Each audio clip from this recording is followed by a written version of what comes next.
Welcome to our podcast, Schizophrenia, Three Moms in the Trenches. From the place where schizophrenia and real life collide. East Coast, West Coast, Middle America. With Miriam Feldman, Mindy Greiling, and Randy Kay. Finally, a place to talk about the truth. And this is episode 35. Welcome to Schizophrenia, Three Moms in the Trenches. One of the three moms is in her car at the moment. So you're just seeing me and Mindy if you're watching on YouTube. But Mimi is here, and I can't wait to bring on our guest. The topic tonight is focus on BIPOC mental health outreach and challenges. And our guest is Sabah Muhammad, a DJ Jaffe advocate. Mindy will tell us more about her because Mindy is the one that introduced Sabah to our podcast and to us. And she has a podcast of her own coming, which we'll talk about. But basically what we're doing here tonight is we're very aware we are three white middle-aged women dealing with schizophrenia in our families. And we've spoken about this before in past episodes. Often we've referenced how the issues might change or be increased in indigenous populations or people of color, but we can't tell that story. Just for background, if you Google mental health issues and diversity, you will come up with all kinds of articles. One I found is just Black, Indigenous, and people of color. That's what BIPOC is. Are impacted both in terms of increased risk for mental health problems and in their access to mental health care. Unfortunately, and this is a quote, systemic barriers and inequities prevent those in BIPOC communities from receiving the behavioral health treatment they need.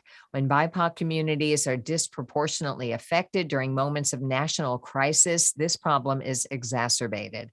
That is from evermindgroup.com. It's just something I happened to find, and I think it will introduce our topic, but our guest will do that a lot better. Is the system biased, imbalanced? Let's find out. Our guest tonight is Legislative and Policy Counsel with the Treatment Advocacy Center. If you want to know more about that, that's episode 31. They are advocates working to improve state and federal commitment laws and promote evidence-based policies. And our guest joined them in 2019, and she brought a lot of years of nonprofit and grassroots advocacy experience. Her prior work includes serving as a public defender in Henry County, Georgia, promoting college and career readiness with the Scholarship Academy, and advancing community servant leadership through AmeriCorps Atlanta. So please welcome Sabah Muhammad. There you are. Welcome. Thank you so much. I'm excited to be here. We're so glad. Mindy has been talking about you like for ages. And so we're like, we got to have her on the podcast. So welcome. Just, I guess let's just talk a bit. Mindy, just tell briefly, like in a minute or less, how you met Sabah and why you wanted to bring her in. I'll let you tell the story of how she came to be here tonight. Well, I've told it on a preview on a previous program, but for those who might not have heard that, I met her about 2 years ago when she was new at the Treatment Advocacy Center, and the two of us were traveling from Arlington, Virginia to Baltimore to meet Dr. Dr Tory, who of course founded the Treatment Advocacy Center. And I was so impressed with her. And as we talked on and on, I think we had 2 or 3 hours to talk with him. He's just an amazing man. We were all blown away. And Sabah mentioned towards the end of the conversation that she was amazed at the ease with which we white people discussed our siblings, and in my case, my son, who has schizophrenia, and that it would be much harder for your mother. So that just stuck with me. And the whole time we've been doing this podcast, I keep saying, we need more people of color. We need more of a diverse audience. And we've had a couple people, but I think tonight I'm really excited to learn in a more comprehensive way. I'm in a group, this is my last point, Randy. I'm in a group of 5 moms that meet and discuss our children, and we're kind of support for each other. I'm actually starting a second group tomorrow where we're going to be doing that even more with another group, because more people want to be in the group. But 2 of the families in the first group have biracial children, and they bring up that it's very scary for white people to call the police, but what about if you are in a crisis and you have to call the police and your child is biracial, has dark skin? And so I think it's very different. All the discrimination that all of us face, I call it discrimination instead of stigma, but it's just a double whammy, I'm guessing, and that's what we want to hear from you. And we want to find out, and just by way of you getting to know us, you know we all have sons with schizophrenia. I will share that I was an ADL, Anti-Defamation League trainer for a number of years, and the training that we went through to do that really opened my eyes to my own previously hidden from myself concept of white privilege. Like, I just thought, I'm a child of the 60s and I get it and I'm fine. And it helped me to bring to the forefront prejudices I still had and discrepancies and white privilege and things that I hadn't thought about. And so, but eyes can always be more fully opened, obviously. And reading Cast, and I'm not painting myself in any way, shape, or form as knowing more than anyone else. I'm just saying that I'm so grateful to have this now doubly uncomfortable conversation, because we have uncomfortable conversations about mental illness every week, but we haven't had this one. Mimi, if you can just unmute and briefly introduce yourself to Sabah, and then we'll start with the first question. Hi, Sabah. My name is Mimi. I'm in my car, unfortunately. Nice to meet you. I have a 36-year-old son with schizophrenia, and it all came to a head when I lived in Los Angeles, so it was quite a diverse hodgepodge of treatment and all of that. And now I live up in Washington State, where it's a little bit different, a little bit better, but welcome. Thank you so much. Happy to be here. So can you start by telling us your story and why you do the work you do? And then we'll get to the nitty gritty of all the things you want to share with us. Sure. Yeah, I'm raised in Georgia, very big family. I'm the eldest of 7. And I've always pursued, from the time I was younger, pursued acting. I was a working actor in Georgia. And once I graduated college in 2005, I just thought, time for me to go to New York and make it big. So I was in New York making it big. But right before that, my younger brother, he started to be bizarre. And we had no language for what this bizarre behavior was. It was a bright, shining student who suddenly pulled away from family, dropped out of school, and wouldn't speak, then wouldn't bathe, and then had all these weird ideas about society that he never had before. And so I left home and left my family. And maybe within a year of being in New York, life just going great. I was living the best broke actor's life you could imagine. I've been there a couple of decades before you, but been there in New York doing the acting thing. So I'm with you. Yeah, I started getting these just absolutely bawling calls in the middle of the night, either from my sister or my mother, or maybe my brother saying something bizarre, and none of us knew what it was. And slowly it was just more unhinged. We didn't get a diagnosis or an understanding until he was standing in somebody's yard in like our neighborhood, not on our street, but a couple of streets over, and they called the police for trespassing. And when we went to visit him in holding, he said he wanted to borrow the water hose. And it was very weird. We couldn't understand what that meant. We, of course, had a water hose. And through that, they noticed something and ordered competency restoration. And that's when the first time we heard paranoid schizophrenia. And we just thought, well, what? And that we had no language for it. So and how old was your brother at this point? At that time, he was just at 17 or 18. Yeah, very familiar. Okay. And it was just, it felt like it probably went downhill from there. I was just more and more phone calls from my sisters. If I didn't, they always were just like, you don't understand, you're not here. And I was just like, explain it to me. And they couldn't understand it. They were still in grade school. his behavior just got more and more erratic and aggressive, and they had to go live with another sibling just so they could finish school. Families started to be torn apart, no more Thanksgivings and birthdays at my mom's big family house. And he was just in jail about a couple of times a year, every year. For what? For just trespassing or? Trespassing, bizarre things, mostly parole violation. He could not keep that date from the original trespassing. He could never show up on time. He could never comply. Sometimes he would smoke weed and could not pass the test. Those are such typical things for people with mental illnesses. They're not committing the big crimes. People think they're scary, but really it's the kinds of things you're talking about are so much more common. Just these little things, a lot of loitering. And then it did start to escalate. My brother is one of the highly treatment resistant or aggressive paranoid schizophrenia.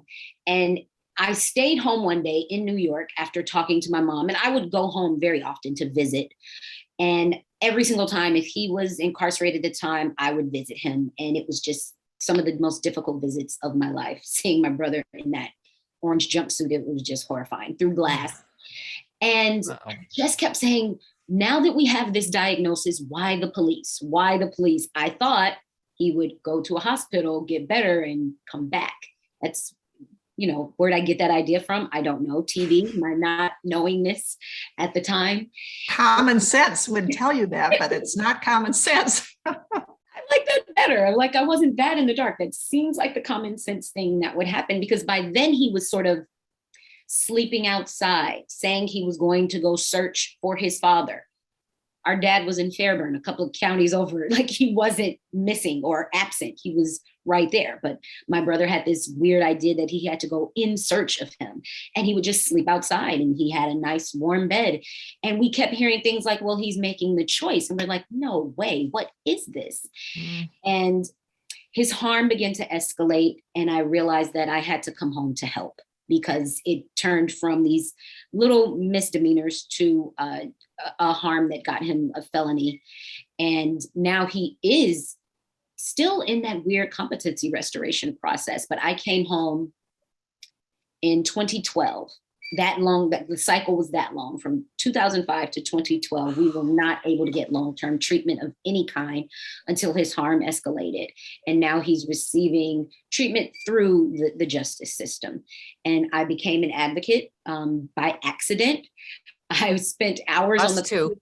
Yeah, I was trying to figure out what happened. I still needed to know that question. Why the police? Why the police? Right. And I finally found mentalillnesspolicy.org.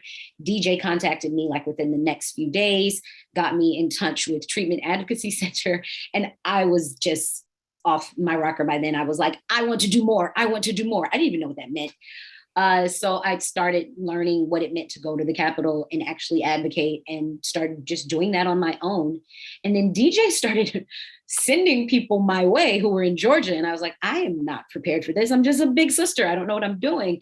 But I remember the first conversation of the woman he connected me with. She was just so happy to have somebody else to talk to. I just thought, the next time I talk to somebody, I want to be able to legally help them.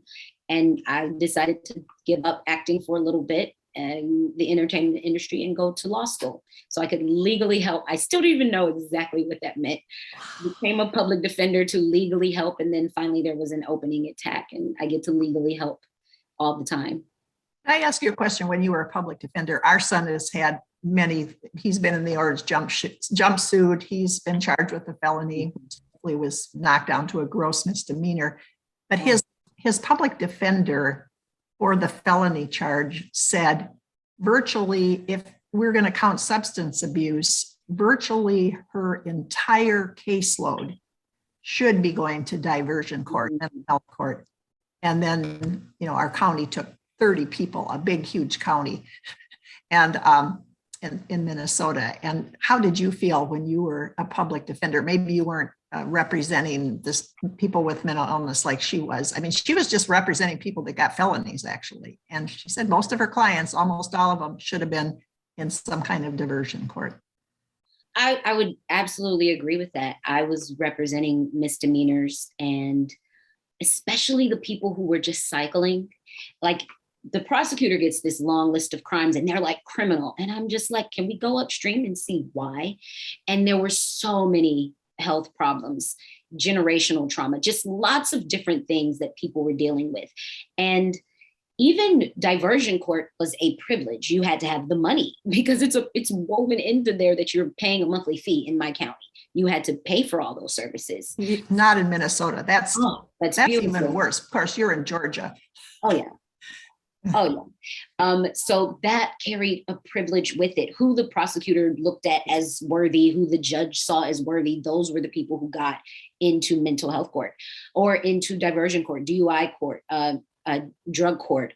I was in mental health court. Can you define for any listener who doesn't know what diversion court is? That's not something I've ever heard of. And in Connecticut, and just briefly, DJ Jaffe, just who he is, because we've had comments on some of our other, who are you talking about? So can you, let's talk diversion court first, and then just a brief who DJ Jaffe is. Okay.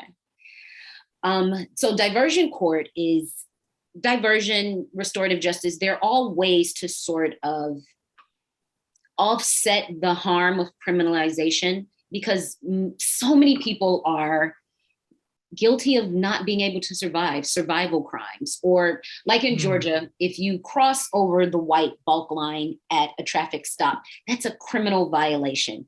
That's not someone really doing something criminal. And if you happen to, you didn't get your license, if your license is expired, you could go directly to jail for that.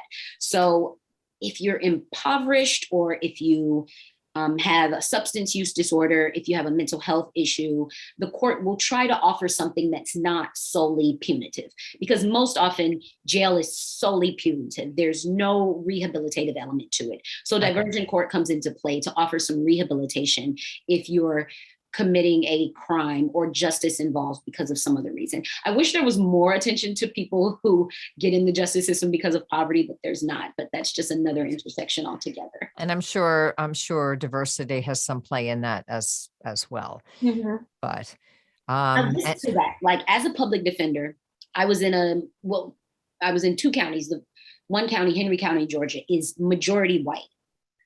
Yet my clients were majority Black and brown.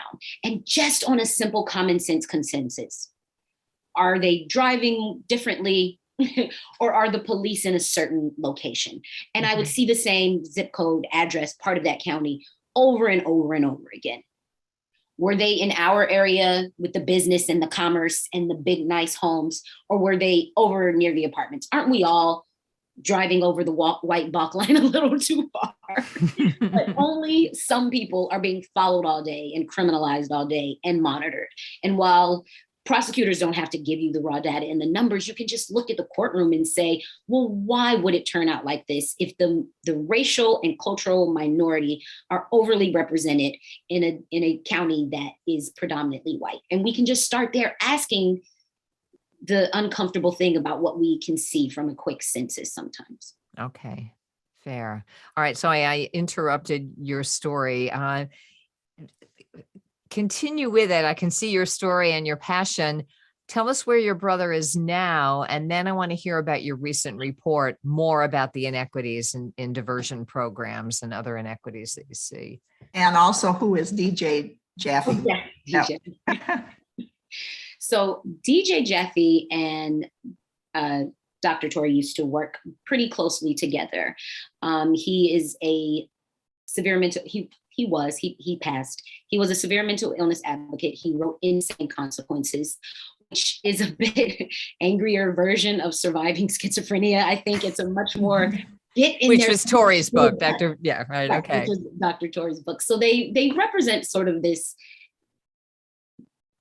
DJ's going to advocate as needs to be, well, not even needs, as the anger and the rage drives. That was his style. It was every parent wanted to see that. I tell you, it was very good. We're angry. So yeah. Every caregiver needed that, but that doesn't get you, federal legislation all the time. It doesn't get you into the doors. It's longevity. So that's where Treatment Advocacy Center, we're different parts of the same type of advocacy. Like, we have to be able to finesse the room, know the statistics, come in and be cordial all session long to try to get those bills to pass. So it's just a different type of advocacy. But he was the parents' people's advocate for severe mental illness before he died. Awesome. Thank you. And I was a legislator for 20 years, and we call it the inside versus the outside. Inside versus the outside. That angry inside person to get everybody to listen and do the compromising with the other people. Yes, absolutely. Yeah. Absolutely. Okay. So, and Dr., if you're listening and you don't know, Dr. E. Fuller Tory, to me, is more on the educational side of advocacy, because I remember doing a play, and I was backstage when I wasn't on stage reading Surviving Schizophrenia in my evening gown. And the other actors in the play are like, what are you reading that for? And I'm just like, trust me. And so yes, so we will put those in the show notes. Those are two kind of evergreen resources. So let's go back to more about you. I guess you wrote a recent report, and you're going to have a podcast soon focusing on this, I think. Let's start with the report first on more of these inequities. Tell us more about the inequities in diversion programs or other inequities that you see. Oh, okay. So yes, that's what I was getting into. When it comes to restorative justice, mental health courts, the inequities can begin with any sort of marginalized identity, whether you're impoverished, whether it's a gender marginalization, racial and cultural marginalization. And you tend to see it, like I said, in my experience, just take a quick consensus of the room. And when I was in DUI court or mental health court, I would have the white clients. So my majority of my client pool were Black and brown, but in diversion court that flipped, and the majority were now the white clients who could maybe afford, maybe had a support system, or maybe just, if the prosecutor sees their self-reflected, oh, that's like my aunt, oh, that's like my mom, and they don't feel the need to police you, then they give you opportunities. And sometimes that's in their conscious, sometimes it's in their subconscious, because we are a country that has woven that into our laws, into our policy, into our practices. And we've tried to undo it with one or two laws. And just like that didn't work for mental illness, it won't work for race and culture. So someone would struggle if they did not speak, if English wasn't their first language in DUI court. And there's like, well, why not have a translator? It's already a part of the budget. Let's just have them. They're there in regular court. Let's put them in DUI court. But that would not happen. Or reduce the costs, waive the fees if someone is impoverished. Or racial sensitivity training if someone doesn't know or intentionally knows, I don't serve those people, they don't deserve it, they're aggressive anyway. And we've got to do as much as we can to combat those different levels of racism. And you did your study, was it nationwide, or what was the pool that you were studying? For this recent article, it was a case study, and it was a research study on other forms of restorative justice. So if you look at restorative justice practices across the country, everyone is sort of doing this truth and reconciliation. We have been excluding people of color. We've been excluding indigenous people. We've focused on youth. It's time to start focusing on the people who are the most vulnerable in the system. So we took those writings from other scholars, other legal experts, and sort of combined them where no one ever talks about severe mental illness anywhere. So we can always bring severe mental illness to anything, just like housing, just like parity, just like job access. If you bring up severe mental illness, it's likely no one else has bothered to take the time to talk about it. So a lot of our data was anecdotal because we as advocates know that we're being excluded, and we don't need anyone else to tell us. We've done the research to know if you say mental health, you're not going to reach our people struggling with severe mental illness. Well, likely you will not. And that's kind of what we use to frame this understanding, because they automatically exclude crimes that include a victim violence, or if you're too sick to recognize that you need mental health court, you can't ask for it. So that's how we know we're being excluded in those spaces.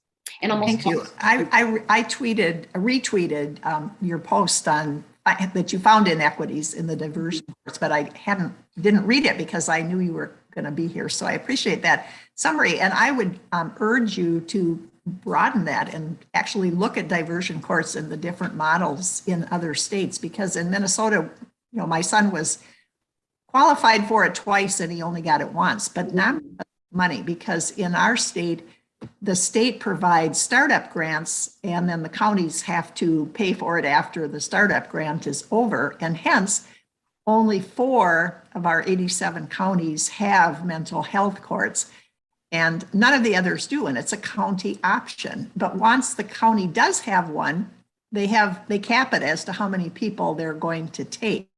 But it's free for the participants other than the usual court fees. So we don't have that dimension of those who can pay for it get it. It's just a matter of there aren't hardly any spots. And then the second time Jim qualified for it as a white man, he didn't get it because he lived in a different county. Yeah. Still, there's a lot. And I have a question to continue this conversation, but I want to invite Mimi to unmute. I know this is a topic that you speak about a lot on our prior podcast. So I just want to give you a chance to chime in and just ask anything or say anything. Go ahead. Yeah, the thing that is the component here that I think is also important to address is the cultural component beyond the racism, but the cultural component in different communities of color in terms of how they process and deal with and talk about mental illness, because it's like we always say, it's bad enough if you're middle class and white. But I mean, my experience with people that I talk to is that in other cultures, in East Indian culture and in Black culture, that it's something that isn't even discussed or addressed, which when you have somebody like was said with anosognosia who can't advocate for themselves, and then the family isn't willing to speak, that person really has a double whammy on them for falling through the cracks. Do you see evidence of that? Absolutely. Just anecdotally, from trying to do this podcast for TAC, most of my family members just can't. They literally physically start to get anxiety. They start to fear for their loved ones' future, for their community, the stigma, the discrimination, the backlash. I get more, sorry, high blood pressure, can we reschedule, please? And anecdotally, I find when I'm like with you all, you're like, damn it, fix this. This is my story. And it's pivoted to, if I tell, there can't, B.B. Moore Campbell, who is an advocate who has passed, she said there can't. She wrote a great book. She was incredible. Yeah. In LA. Yeah, I met her in LA when Nick first got sick. And, it was when I was just completely drowning under all of this. And she gave a talk, and I went up to talk with her afterwards. And one of those classic things where I just opened my mouth with all these amazing, insightful things to say and just started bawling like a baby because it was just somebody who got it. She was something else. Yes. Phenomenal. So what did you want to say about B.B. Moore Campbell? I'm going to misquote her terribly, but it's something like you were born into this marginalization or this race where you're perfect, but someone has told you you're not. And then you pair that with severe mental illness, and we just can't have one more thing. And that drives so many of us to just silence and to be silence and advocacy. That's one of the reasons why it's so important. We need that representation. You just need to see yourself to know that there's belonging. Because even though we can legislate and pass as many laws as we want to that promote integration. Belongingness is very different. And even in some of my advocacy circles, even in sort of the Facebook group, there was a lack of belongingness. And that's different from tolerance. And we need more belongingness.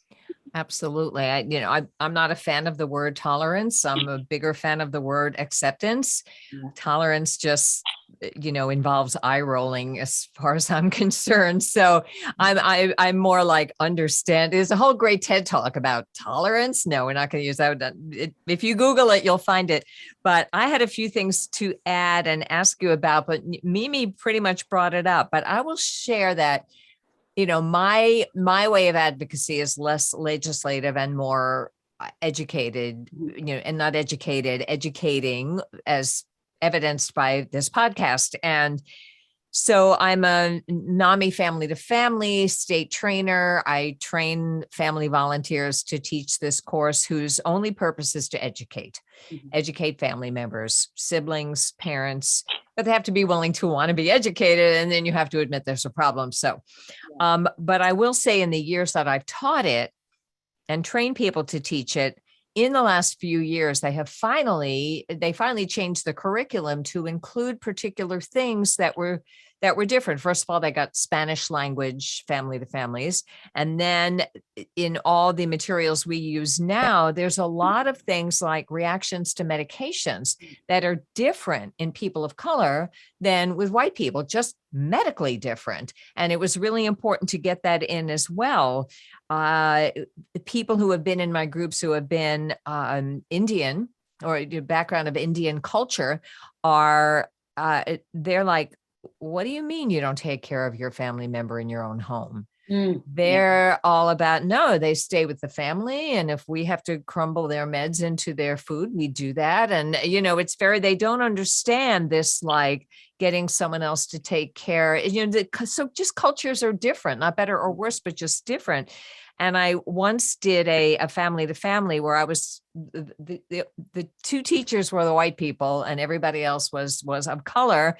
And God, loved it so much. But I found that the two things were huge. One, there was a lot more military people in there. There was a reluctance to speak, followed by what Mimi did with BB Moore Campbell, just like a spilling of everything. Like once the dam broke, there was so much support and food that came in snacks, that it just was, I was amazed and, just blown away by that group. They were a little bit different. And when they first started doing it in Spanish, the instructors were told add a half an hour to the classes because Hispanic people like to talk more. So, and I don't know, that's stereotyping in a way, but it's also adjusting, it's adjusting. So I wanted to know, medically and culturally, do you feel is there a different reaction to treatment? And I think you've already addressed this. Do you find a huge reluctance to have this one more thing on your shoulders of mental health? Is it, and I don't mean to ask you to speak to everybody of color because you're one person, we're three people, but it's just like, but you've done the research. So as a researcher, have you found that culturally there's more fear of stigma, more let's keep it to ourselves? What have you found about that? Medically and speaking systemically, there's definitely a fear that's just of the entire system. And a lot of us say there's this mistrust. And I have to stop saying that to say it's not mistrust, it's being well informed. It is recent and present history that Black people were denied the same healthcare, denied the same access. My godparents, who were only 65 and 70, it still says like Negro and colored on their birth certificates. They still in Florida had to go to a segregated doctor. This isn't different. This isn't new. It isn't old. It's just, it's the smaller percentage of the population went through it. So we tend to push that to the side and say, well, it's not the big experience, so we don't have to worry about it. But it's the, the people in my life, and they know that you can't share with the doctor. They know that you may not get to go to the doctor. And we'll make up this cultural thing like, oh, they share with the pastors and the friends and the neighbors. Yes, that became the practice, but because of segregation and lack of inclusion and lack of access, that had to legally be challenged. And our legal history of inclusion is very recent. It's 1964, and it's only federal. And that's what we have to keep reminding ourselves. My mom was a little girl, it's like, it's not this thing that's in black and white. It happened in color. So that creates something that is a real barrier. Like if my grandmother could only go to one doctor in her county, literally by 1964, was she ready to integrate? Did anybody get the tools to integrate, or was it just sweeping law, figure it out? And we are these generations, we're coming back to say, no one figured this out. It's time to have these uncomfortable conversations and do the implementation. And you can see that paralleled in the Community Mental Health Act. Get everybody into the community. And we're like, hey, you didn't write the implementation. You didn't tell anybody how to do this. And now years later, we're still trying to figure it out and demanding better laws and demanding better access. And that's where that intersectionality comes from. And that's where that reluctance to speak and the hesitancy to get involved in the system comes from. I want to ask Randy, when you mentioned I know one of the things they do at the end of Family to Family is ask or try to recruit people to be trainers. Did any of that group volunteer? Because that's one thing we hear a lot about that we could ask Sabah about as well, just the lack of professionals, and these would be volunteers for Family to Family, but the same sort of thing. The ones who are imparting information or doing medical care are too often white people compared to how many people of color need to relate to somebody so they can share when it's hard for them to do with two things. I'm certainly hoping that's changing. Volunteer. I live in liberal Connecticut. So, yes, I get many professional people in the group and people volunteering to learn and speak out. And it's not perfect here. It's not perfect here by any means. But the attempt is there. So, and, we want to know there's work to be done. I mean, there's work to be done. There's a lot of work to be done. If anything, it's more and more clear in this country that there's a lot of work to be done. And so in our little tiny way, in our little tiny podcast, what can we do? Is there anything we in our podcast can do to be more welcoming or inclusive or aware of these issues and challenges in the BIPOC community? Can we help by publicizing your upcoming podcast in any way? Like what can we do in our little world to make it better? Just asking, being awareness, spreading awareness and allyship is a very big deal. So something like where if there's volunteers and if you don't feel voiceless, you'll volunteer, but taking a moment to say, okay, what about the voiceless people who maybe need a little bit more for belongingness? And a lot of people have that attitude of, well, if I can do it, you can do it.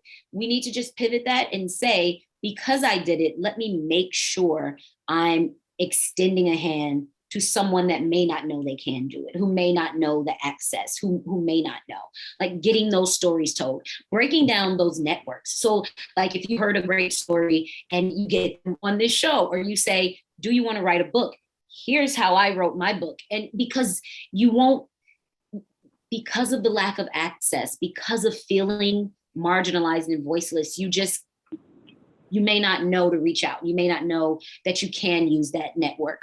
When I speak to other advocates of color, they say, especially if they've been doing this for many decades, they say they kept asking me to join, but they wanted the Black or brown face, not the Black or brown issues. So we have to care about what those issues are and put them in the policy. And that also will create the sense of belongingness that's not there. Knowing when we're being dismissive, knowing also that you have to be, and I know everybody is like, oh, not the white savior complex. As long as it doesn't come with like, hey, I saved somebody, then you're doing a good job. So I saw this really cool meme that just said, most people think racism is the shark, but really it's the water. And I thought that's a good visual of what it's like to experience it. But I also think I like to use racism is like a smog, because we can get rid of smog. We can do something about the smog. So it sits over everything like a smog, and you're not responsible, but you have the tools. And you can serve as a protector against, you may not understand what people are thinking. We think, oh, racism is the shark, but really it's also indifference. And you can be someone who introduces those sort of ideas to groups where people are reluctant. Know that you need to protect marginalized people of cultural marginalization from those people who, like, say it's treatment. I go in to get treatment, and the person doing the intake, we think of racism as, I don't serve them. They're violent. They have an attitude. They're aggressive anyway. It's drug seeking. It's not mental illness. Okay, that's the blatant racism we all know. But what if it's something else, like those people are so sassy and fun or strong? What if that bleeds into my diagnosis? What if I'm manic, and you think I'm being sassy and you miss my diagnosis? What if you think I'm strong and you give me less pain medicine than I actually need, and I don't speak out because I'm voiceless? So once we've gotten that blatant sort of hatred out of the way, we've got to realize, okay, the work continues. It continues to that subconscious thing that we might think is positive, that we might think is harmless, but it can be harmful when we're in a treatment setting, or if someone's doing a quick shorthand. And we have to pivot our work to being just a little bit more extensive and nuanced than what we thought, and just keep at it, keep the reading list going where you're introducing new advocates to other advocates. This is a great start, and just that knowingness that you keep going, and racism looks a little bit different from what we all thought. It's not just cross burnings in the yard. It's something that needs to be kind of piece by piece taken out of the fiber of our society. Oh, that's I wonderful. have a feeling your smog comment, Randy's going to lift that out and put it in the end of the podcast, because it might be the soundbite. Who knows? Is beautiful. And when I read Cass, I also read that too. I try to educate myself as much as I can, knowing I'm a person of white privilege. And one of the most disturbing parts of it wasn't a shark behavior of the racism that she experienced in this day and age. It was when she was on the airplane, and people were, I can't remember what they were doing, but it was somehow she was called out, and then nobody helped her. They just all streamed out of the airplane. It was very subtle, and to me, more chilling that if someone had actually done something overt. I have one last question, because I have a feeling we're coming to the end. Yeah, here. we're coming to our final minutes, and I want to make sure Sabah has a chance to have the last word of, I didn't get this point in, and here's specific things that we can do. And I want to hear the name of the podcast. So go ahead, Mindy. Okay, this is a question about family. So I heard a panel once where all the panelists were, how important was it for the family to be involved, person dealing with serious mental illness? And everyone on the panel, there were 3 white people and 1 person of color, a Black man, representing a place called Ujamaa Place, which serves Black males, actually, many of whom have mental illness, and they work on employment. The other 3 white people all passed over how important the family was. They were talking about person-centered care, not mentioning anosognosia, and so forth. The person from Ujamaa Place said, in our families, it's essential. It would be impossible to help people with mental illness without family. Mm. If you could comment on that. For me, that's really personal. I come from a big family, and unfortunately, both my parents, my mother has rheumatoid arthritis and father has MS. Physically, they were just limited with this son, and they had to call in everybody to get rides, places, to just understand, to cry on the phone, to groceries, just everything that you could imagine. Quick housing when he refused to stay in his room, just all the little things. The family sort of rose to the occasion to get it done. And there were some friends that he would speak to. Because it can be, we don't know the extent of what his delusions are, what he's thinking. And we've had friends who were childhood friends who he just would light up and speak to. And that probably couldn't happen in an intake or hospitalization because time, because race, because of who knows what. But thank God that family unit was there for a little bit of all the pieces that we needed. And we still, it's an all call. His center is about an hour and a half away. And we have family friends who ride with us and come and pray with us while we're there. Family who just gives my mom a place to go when she can't anymore. So that becomes our community. It becomes the things that connect us. We've had pastors go visit just because they'll let the pastor in sooner than they'll let a family member in sometimes. And oh my gosh. So yeah, it's really important. Is your brother currently incarcerated, or is he in? How's He he doing? He's in competency restoration limbo. So he is, like I said, very highly treatment resistant. He Meaning treatment doesn't work, or he won't do it? both. So Okay. I don't know yet what his medications have been. It's a little bit of a revolving door of social workers. Each one is different at how they interpret HIPAA and will allow us to know what medications he's on, what's working. My mom does get some updates that she's able to relay to us, but we haven't seen anything. It's been about 7 years. So he is on a competency restoration hold until he can face or verbalize or communicate what has happened. And he has not made it there yet. Okay. Yeah. And as far as we know, he's still in that place of constant psychosis and delusions. And I had a family member I spoke to recently who said it took her brother 10 years. And so I'm like, I understand that for as long as you were sick and untreated, it may be that long to just get you to a place where you can have a lucid conversation again. There is hope. There is also grief.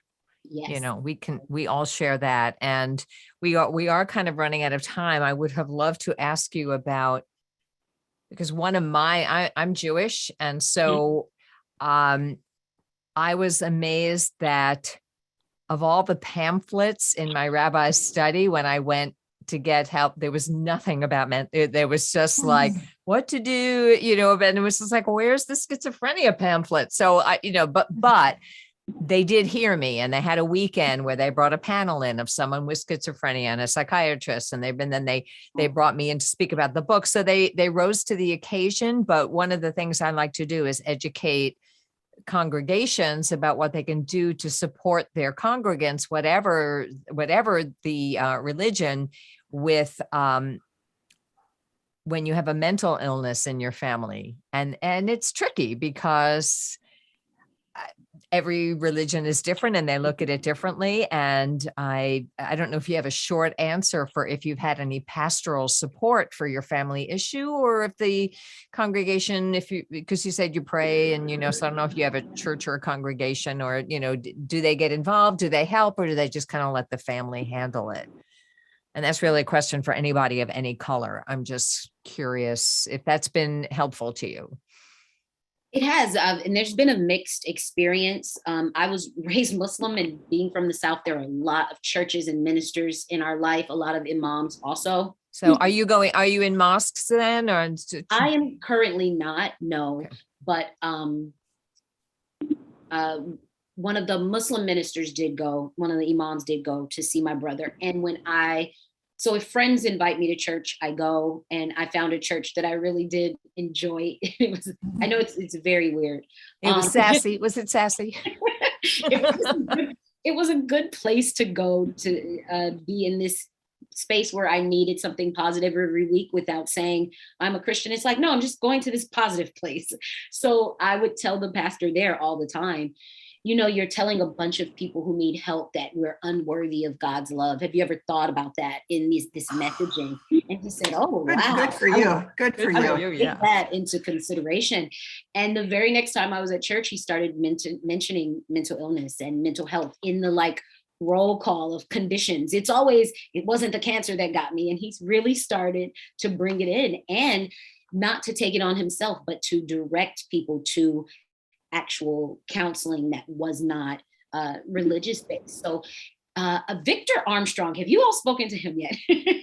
He's more of a suicide prevention advocate, but he said this wonderful thing about the church. He said they're into commerce as well, and they have to adhere to customer service. So speak up and let them know what the customers want. It was something like that. And I really appreciate him for saying that. He was a guest on the podcast. So on your podcast. Awesome. So tell us the name of your podcast and any last minute words that you have. And Mimi, I know you're unmuted. So maybe don't give me your last words yet, Sabah. Mimi, any of your last words you have?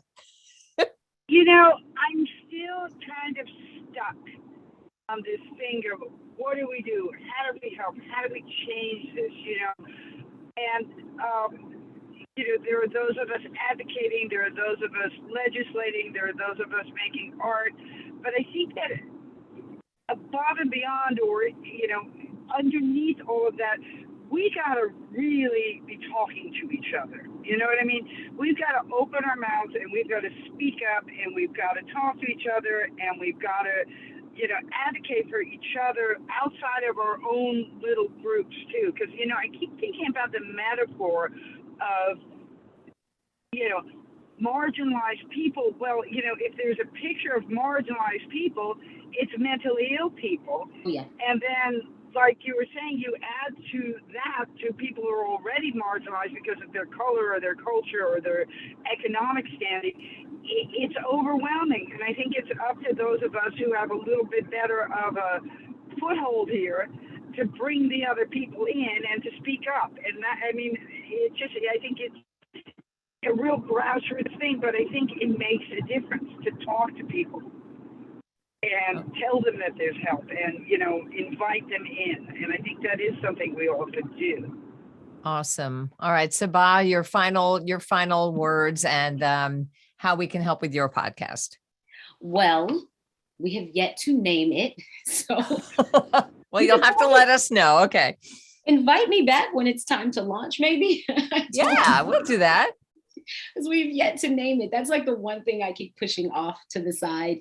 I'm having wonderful luck with guests, especially the experts, family members.